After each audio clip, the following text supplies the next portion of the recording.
사도행전 5장 1절로 11절 말씀 중심으로 정직 이런 말씀으로 은혜를 나누겠습니다. 사람들은요, 눈에 보이는 것 이것, 보이지 않는 것 이것, 그래서 보이는 것은 중요하게 생각하고 보이지 않는 것은 경히 생각해서 무시하는 그런 경향이 있어요. 그 결과 사회는 성과주의로 자꾸 물들어가고 있습니다. 어떤 결과를 보여주어야만 그 사람을 인정하곤 합니다. 그 사람의 사람 됨됨이나 인격이나 이런 것은 아니고 외모로 드러난 현상으로만 자꾸 판단을 하려고 그래요. 성과나 외모가 아닌 신뢰가 기반이 되기 위해서는 무엇보다도 정직의 가치를 실현해야 됩니다. 노자는 도덕경에서 이렇게 말했어요. 흙을 빚어 그릇을 만들지만 그릇을 쓸모있게 만드는 것은 그릇의 형태가 아니라 그릇 속에 빈 곳이다, 이런 말을 했습니다. 외형보다 중요한 것은 그릇 속에 담기는 내용물이다 라는 말이 되겠습니다. 그런 사람들은 외형을 아름답게 만들기 위해서 그릇의 빈 곳을 없애버리기도 합니다. 화려한 예배당도 있고 화려한 예배의 퍼포먼스도 보여주기식의 예배도 있고 뭐 이런 것들만 가지고 교회를 유지하고 드린다면 그것은 어쩌면 하나의 쇼와 다를 바가 없을 거예요. 교회는 하나님의 임재를 경험하고 그리스도의 마음을 소유한 성도들로 채워져야 합니다. 할렐루야. 코로나19로 인해서 우리는 버리고 비워야 할 것이 많이 있음을 오히려 깨닫는 계기도 되었습니다.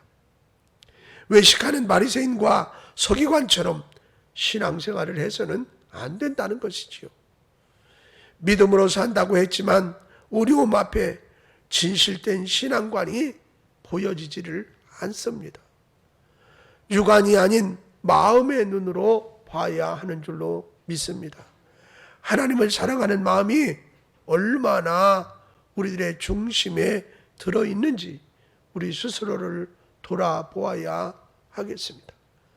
오늘은 같이 읽은 말씀 속에 드러난 한 부부의 불행을 보면서 정직한 삶에 대한 말씀을 같이 나누겠습니다. 첫째로 하나님께 정직한 삶을 살아야 합니다.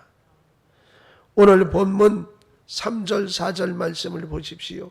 베드로가 이르되 아나니아야 어찌하여 사탄이 내 마음에 가득하여 네가 성령을 속이고 땅값 얼마를 갖추었느냐. 땅이 그대로 있을 때에는 내 땅이 아니며 판 후에도 내 마음대로 할 수가 없더냐. 어찌하여 이 일을 내 마음에 두었느냐. 사람에게 거짓말한 것이 아니요 하나님께로다 그랬어요. 사단의 지배에 놓인 오늘 주인공 아나니아와 삽비라는 부부인데 불행하게도 거짓말로 사도 앞에 헌금을 했어요. 여러분, 성령의 인도하심을 받는 사도 베드로는 부부에게 정직할 수 있는, 다시 말하면 회개할 수 있는 기회를 주었지만 그들은 그것을 놓치고 말았습니다. 이 부부가 사도 앞에 헌금한 것은 순수한 마음으로 자원해서 드린 것이 아니라 그 마음 속에는 돈으로 인정받고 인기나 명예를 사려고 하는 그런 욕심의 마음이 있었어요. 이유는 바로 그거예요. 바나바, 이제 요셉이 사도들 앞에 밭을 팔아서 사도들 앞에 드립니다. 헌금을 몽땅 했어요. 그러다 보니까 이제 많은 사람들이 아이고 저 사람들 좀 봐. 전 재산을 팔아서 이렇게 헌금을 해서 그러면서 귀감이 되고 인정을 받을 뿐만 아니라 사도들에게도 인정받았는데 주변 사람들도 그 이야기를 자꾸 하면서 막 칭찬을 자꾸 하는 거예요. 자, 이 같은 명예와 인기를 얻기 위한 아나니아와 삽비라 부부가 그걸 보고 욕심이 생겼어요.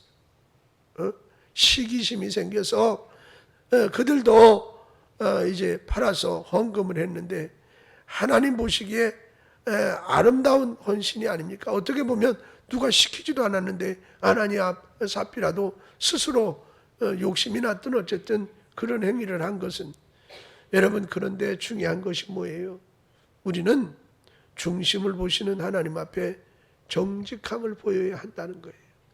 그들은 욕심을 내서 그런 욕심 때문에, 시기심 때문에 그런 행위를 했고, 더 중요한 것은 판 돈 일부를 보니까 다 드리기가 아까웠는지 일부를 떼서 또 감췄어요. 여러분, 사무엘상 16장 7절 말씀해 보니까 여호와께서 사무엘에게 이르시되 그의 용모와 키를 보지 말라. 내가 이미 그를 버렸노라.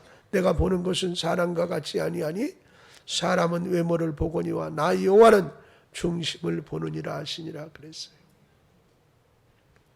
외형적으로 주여 주여 할 수가 있어요. 그러나 중심에서 나오는 삶이 아니면 예수님은 하나님을 사랑하는 것이 내 속에 없다, 그렇게 말씀하세요. 하나님의 임재 속에서 하루하루를 살아간다면 성도는 그야말로 어떻게 정직하게 살아가야 합니다. 정직하게 장사하다가 사실은 어떻게 보면 망하는 사람이 있어야 소망이 있고 그런 사회가 오히려 건강한 거예요. 다윗이 범죄하고 나서 그 죄를 회개하며 돌이킬 때 하나님께 울부짖으면서 호소하는 모습을 볼 수가 있어요. 그 말씀이 시편 51편 10절에 있는데, 하나님이여 내 속에 정직한 마음을 창조하시고 내 안에 정직한 영을 새롭게 하소서라고 울부짖으며 회개하고 있는 모습을 볼 수가 있어요. 부정한 방법으로 요인을 취하고 그것을 숨기기 위해서 사람을 죽인 일이 정직하지 못한 일이잖아요. 이에 인해서 다윗은 잃어버린 정직을 회복하기 위해서 하나님 앞에 무릎 꿇고 통곡을 하면서 이 정직함을 회복하게 해달라고 기도하는 것을 봐요. 정직함은 하나님 앞에서 행해야 할 아주 중요한 자세라 그 말입니다. 여러분, 그뿐만 아니라 다니엘은 어떻습니까? 하나님 앞에 정직한 삶을 살기 위해서 사자굴 속에 들어가는 것조차도 주저하지 않고 기도 생활을 계속했음을 볼 수가 있어요. 그뿐만 아니라 요셉은 어떻습니까? 정직함을 빼앗기지 않으려고 유혹하는 여주인의 그 유혹을 뿌리침으로 오히려 거짓 누명을 쓰고 감옥에 갇히는 인생이 되기도 하지 않았습니까? 이렇게 정직한 가치로 하나님 앞에 신앙을 실천했던 사람들은 하나님이 세워주신 줄로 믿습니다. 할렐루야. 그렇지만 이스라엘 지도자나 백성들이 정직의 자리를 떠나서 부패한 생활을 할 때 하나님은 성전과 성을 멸하신다, 이렇게 말씀하셨어요. 여러분, 예레미야 26장 6절 말씀을 보세요. 내가 이 성전을 실로같이 하게 하고 이 성을 세계 모든 민족의 저주거리가 되게 하리라 하셨느니라. 그렇죠. 여러분, 웅장하고 화려하고 새로 지은 솔로몬 성전, 그리고 하나님이 구별하신 이 성전, 얼마나 멋지고 아름답습니까? 이 예루살렘 성전도 그의 백성이 하나님 앞에 정직한 삶을 살지 않게 되면 하나님이 어떻게 버리셔서, 그러므로 말미암아 바벨론의 포로 생활을 70년 동안이나 하게 하셨던 것을 볼 수가 있어요. 이스라엘 역사에 임한 수많은 징계들은 어쩌면 하나같이 이스라엘 백성들이 정직하지 못했기 때문에 나타난 결과이고, 또한 이 징계는 이스라엘을 정직함을 회복시키려는 하나님의 채찍이시다라는 사실입니다. 하나님께서 여기서는 정직함의 가치가 무엇과도 비교할 수 없는 귀중한 것이라는 것을 교훈하고 계세요. 내게 정직은 최고의 가치인 줄로 믿습니다. 눈앞에 보이는 잠깐의 유익함과 바꿀 수 없는 보물 중에 보물인 것이지요. 혹시라도 내 마음의 보석에 정직함이 없다면 다윗처럼 우리도 기도해야 합니다. 내 안에 정직한 영을 새롭게 하소서, 이렇게 말이죠. 여러분, 그리스도의 유명한 철학자였던 소크라테스는 산다는 것이 문제가 아니라 바르게 사는 것이 중요한 문제다, 그렇게 말했어요.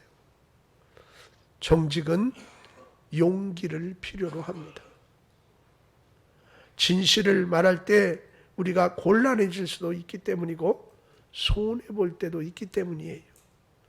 정직한 사람이 되기를 원한다면 다음 사항을 기억하고 실천해야 합니다. 첫째, 거짓을 말하는 것이 편한 경우에도 진실을 말하라. 두 번째, 부정적인 결과를 초래한다 해도 진실을 말하라. 세 번째로, 다른 사람들이 진실하지 못하다 할지라도 진실을 말하라. 마지막으로 네 번째, 거짓말로 내게 이득이 생긴다 할지라도 진실을 말하라.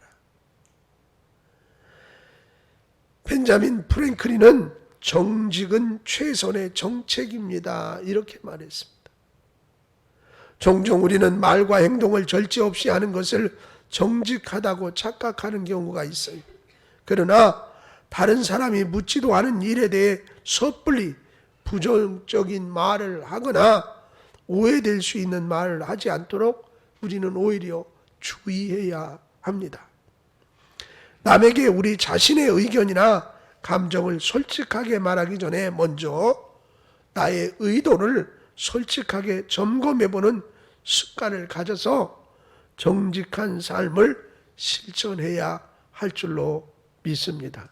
다시 말하면 내가 말을 하거나 내가 행동을 할 때 하나님 앞에 비추어서 이것이 옳은 것인가, 이런 생각과 또한 이제 생각을 가지고 말하고 행동하면 틀림이 없겠습니다. 두 번째로, 정직의 가치는 성공하는 삶입니다. 이사야 26장 7절 말씀을 보면 의인의 길은 정직함이요 정직하신 주께서 의인의 첩경을 평탄하게 하시도다 라는 말씀이 있어요. 우리는 정직하게 사는 것 그 자체가 성공하는 삶이라. 왜? 이 땅에서 삶으로 끝나는 것이 아니라 천국에서도 평가를 받기 때문에 그곳에서는 영원토록 살 거란 말이지. 네?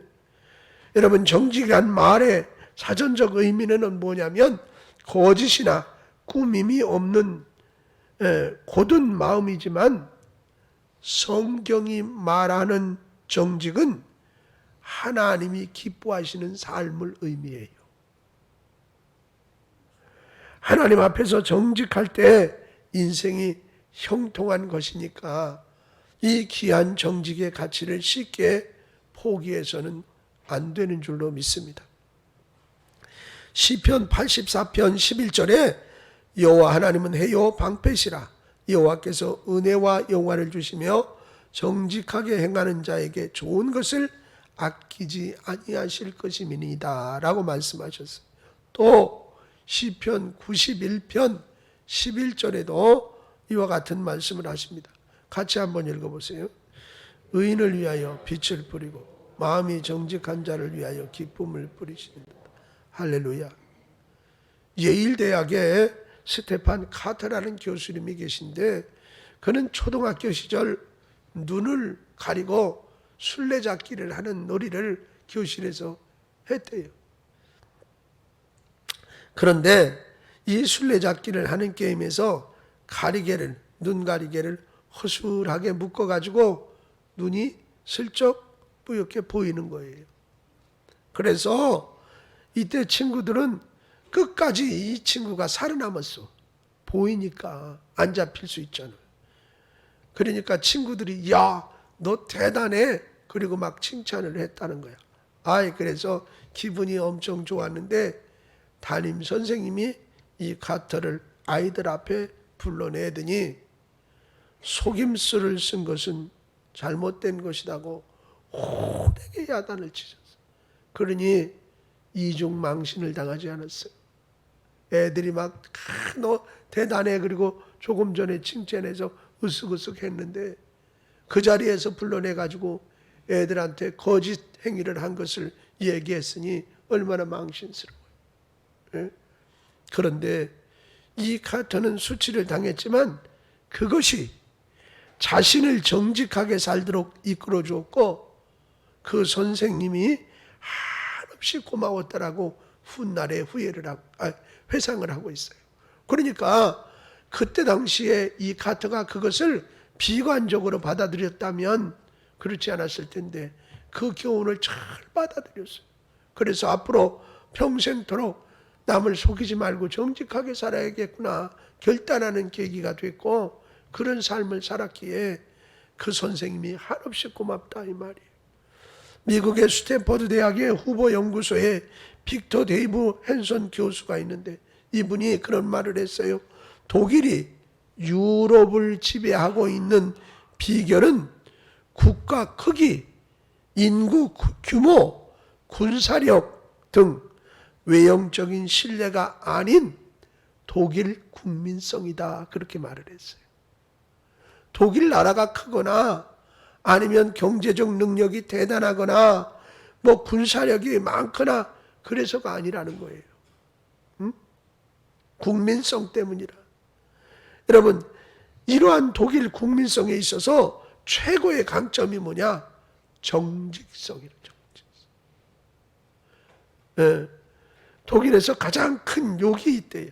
그게 뭐냐면 거짓말쟁이. 우리는 거짓말쟁이, 그게 뭐 엄청난 욕이야. 독일에서 제일 큰 욕이 너는 거짓말쟁이야 라고 말하면 그 소리를 들은 사람이 가장 못된 사람이라는 거예요. 큰 욕이라는 거예요.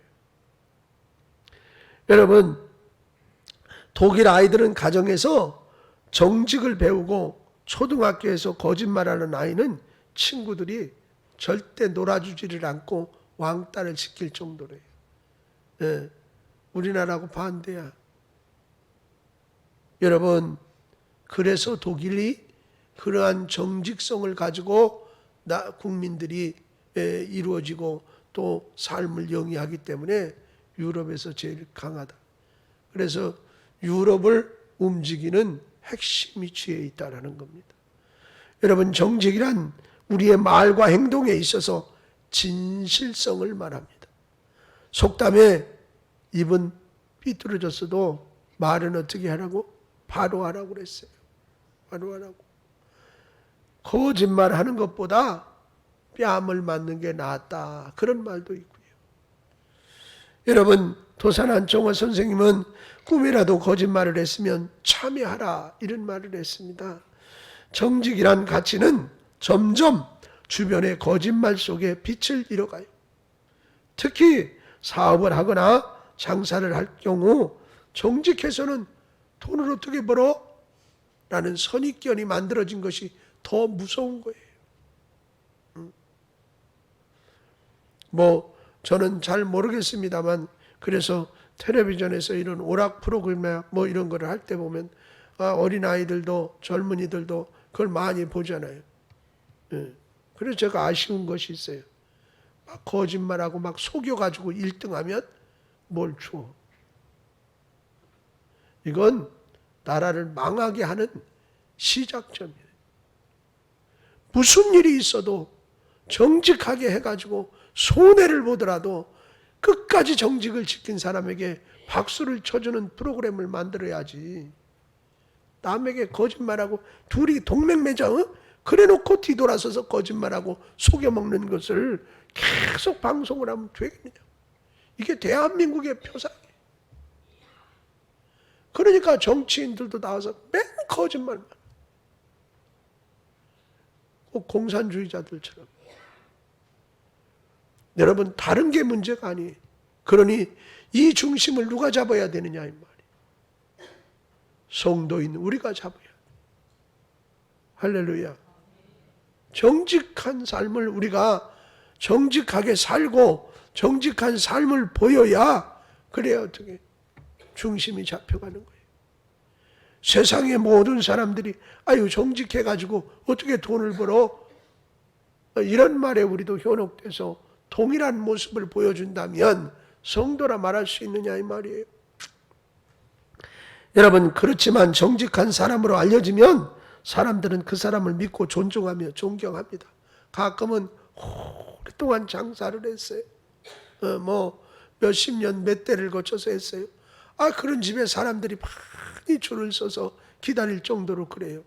그 사람들의 장사하는 철학을 보면 정말 정직하게 좋은 재료를 써서, 그래서 어떻게 우리 식구를 먹이는 마음으로 이렇게 열심히 한 사람들은 처음에는 어려웠겠지요. 그러나 시간이 지나면서 이 집은 정말 어떻게 맛이 변함이 없고 이런 소문이 나고 좋은 얘기가 들리니까 사람들이 줄을 서게 되는 거 아니에요. 그리스도인이 그런 삶을 실천해야 한다라는 겁니다. 여러분, 그래서 일단 거짓말하는 것은 중단하면 삶에 많은 변화가 드러날는지 모르겠어요. 우리는 하나님 앞에서 말이나 행동이 정직해야 행복하게 생활할 수 있는 줄로 믿습니다. 아나니아와 삽비라 부부같이 하나님께 헌신하는 삶이 위선, 가식, 자기 명예, 자랑을 위한 삶이라면 정직하지 않아 죽음의 길을 갈 수도 있다는 사실을 우리는 기억해야 합니다. 정직함의 가치를 행하면 스스로 자신감과 활기찬 삶을 영위해 나갈 수가 있습니다. 정직하게 행하는 것은 어려워 보이는지 모릅니다. 특히 거짓말하는 모습, 이 습관이 있는 사람에게는 어쩌면 매우 힘들지 모르겠어요. 그러나 계속적으로 정직을 향해 살아가려고 노력하면 쉬워집니다. 그래서 여러분, 부모됨이 어렵고 성도됨이 쉽지 않다는 거예요. 제가 말씀을 많이 드리지만 어린아이 데리고 정직하지 못하게 살아서는 안 돼. 그 아이 보고 너 거짓말하고 살아라, 그리고 가르치는 것이 된다고, 부모가. 혹여 우리는 신호등 없을 때 그냥 건너갈는지 몰라도 애가 있으면 반드시 신호를 지켜. 훈련이 훈련. 정직하게 사는 거. 차가 하나도 안 와도 신호가 바뀔 때까지 기다려서 건너가는 연습을 시켜야 맞는 것이 부모가. 근데 아무도 안 보니까 막 그러면서 저쪽에서 차가 오니까 질질 끌고 가면서 빨리 안 온다고 막 소리를 치고. 지금은 그런 사람 별로 없지만 옛날에 우리 세대 때 그랬거든. 전에도 말씀드렸지만 버스 탈 때도 나이 2살 속여가지고 7살이라고 그러라고 9살한테 계속 그러고, 목욕탕 데리고 갈 때도 말이지 나이 2살 깎아가지고 공짜로 데리고 가려고. 여러분, 그때 참 어렵게 살 때라. 그래서 그랬지, 부모들. 그렇지만 사실은 어떻게, 그게 정말 못된 거예요. 아이들로 하여금 어떻게 속이고 거짓말하는 걸 어려서부터 습관처럼 가르쳤잖아. 3살 버릇이 8까지 간다는데. 그런 것만 덜 했으면 더 빨리 대한민국이 발전했을 텐데. 아쉬움이 있어요. 사랑하는 여러분, 거짓말 안 됩니다. 정직을 향해서 살아가려고 노력하시기 바랍니다. 잠언 21장 2절 말씀 같이 한번 읽어봐요. 사람의 행위가 자기 보기에는 모두 정직하여도 여호와는 마음을 감찰하시느니라. 또 한 군데요, 전도서 7장 29절. 내가 깨달은 것은 오직 이것이라. 곧 하나님은 사람을 정직하게 지으셨으나 사람이 많은 꾀들을 낸 것이니라. 하나님이 정직하게 지으셨대.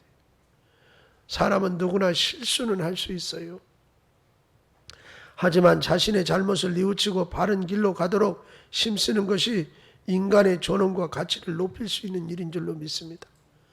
자신의 책임을 회피하기 위해서 거짓을 꾸미거나 잘못을 감추기 위해서 슬쩍 거짓으로 모면하려는 것은 사단을 섬기는 일이고 공동체를 파괴하는 행위가 되겠습니다. 돈이 되는 일이라면 수단과 방법을 가리지 않고 부정을 저지르는 것은 하나님께서 절대로 기뻐하지 않으십니다. 이제 우리는 정직의 가치로 혼란한 이 세상을 변화시키는 성도가 되어야 할 줄로 믿습니다. 할렐루야. 우리가 있어서 대한민국이 돌아가는 줄도 모르고 말이에요. 그러니 우리가 자부심을 가지고 더 정직하게 살아야 돼. 오늘 이제 말씀을 한 군데 같이 봉독하면서 말씀의 결론을 맺겠습니다. 골로새서 3장 5절과 9절로 10절 말씀을 계속 연속해서 읽겠습니다. 그러므로 땅에 있는 지체를 죽이라. 곧 음란과 부정과 사욕과 악한 정욕과 탐심이니 탐심은 우상 숭배니라. 옛사람 그 행위를 벗어버리고 새 사람을 입으시니 이는 자기를 창조하신 이의 형상을 따라 지식에까지 새롭게 하심을 입은 자니라. 할렐루야. 사랑하는 여러분, 이제 앞으로 나는 살아가면서 정직하게 산다. 거짓말하지 않고 자기의 유익을 위해서 속이는 일을 하지 않고 살아갈 것이다. 이렇게 하나님 앞에 다짐하는 여러분들 되시기를 바랍니다.